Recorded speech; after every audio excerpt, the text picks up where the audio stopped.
Lafti ol ka'aa Itoophiyaa bareedina isaatiin kan beekamoo ta'aniif erga waraanni biyyattii baatii muddee keessa xumurame as baay'inaan nagaa kan qaban ta'uu isaaniitu mul'ata.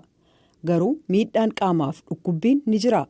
Dubartoonni bara darbe baatii hagayyaa hanga adoolessaa gidduutti humnoota adda bilisummaa uummata Tigraay yookaan TPLF kan naannoo sana weeraree tureen humnaan gudeeddiin irratti raawwatamuu himan. VOA'n dubartoota 14 magaalaa Marsaa, Waldiyaa, Gaashanaaf gandoota magaalaa Laallibalaatti dhiyoo jiran keessa jiran haasofsiise. Yaaddoo nageenyaaf jecha VOA'n eenyummaa isaanii akka eegu gaafatan. Kan lubbuun hafan tokko maanguddoo waggaa 70ti.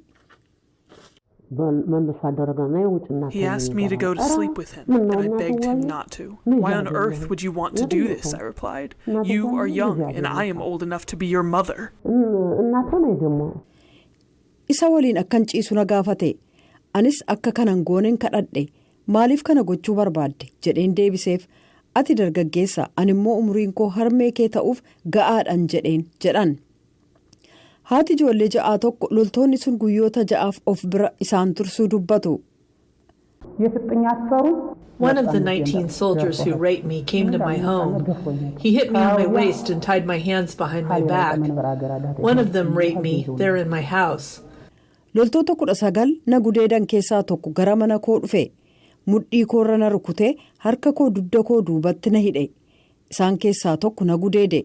Achuma mana koo keessatti.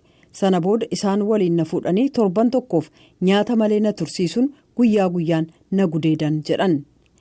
Narsiin hospitaala Waldiyaatti argamtu tokko dubartoota humnoota Tigraayin yeroo naannoon isaanii weerarame gudeedaman jedhan 10 ol ta'an yaaltee jirti. Gabaasni bara kanaa Amnesty International baase akka jedhutti naannoo Amaaraa kutaalee kabiroo keessatti humnaan gudeeddiin bal'inaan raawwatamuusaa ragaan jiraa jedha. Haleellaan kun garii gudeeddii jumlaa humnoota Amaaraatiin Tigraay keessatti raawwatameef haaloo ba'uu akka ta'e kan amanu yoo ta'u gareewwan mirgaaf falman bal'inaan gabaasaniiru. We are doing this because your forces, Amaaras or the EMDF did this to our women, to our mothers, to our sisters. It's not a justification. Kana ka gochaa jiru humnoonni keessan kan Amaaraa yookaan humnittisa biyya Itoophiyaa dubartoota keenya irratti, haadholii keenya irratti, obboleettiiwwan keenya irratti waan kana raawwataniif jedhan kun haqa deebisuun ta'u. Gabaasa gudeeddii TPLF'n raawwataman jedhame ilaalchisee kan VOA'n gaafate bakka bu'aan mootummaa Tigraay Yohaannis Abrahaa akkas jedhu. In fact, one of the unique traits of the Tigray army is its unshakable principle of civilian protections. The government of Tigray has offered an independent investigation to be. Dhugaa dubbachuudhaaf amala addaa waraana Tigraay keessaa tokko qajeelfama eegumsa siivilii cimaa ta'e hordofuusaati. Mootummaan Tigraay qorannoo walabaa gochaa ammeenyaa raawwatame hunda tilmaama keessa galche akka geggeessamu gaafatee jira.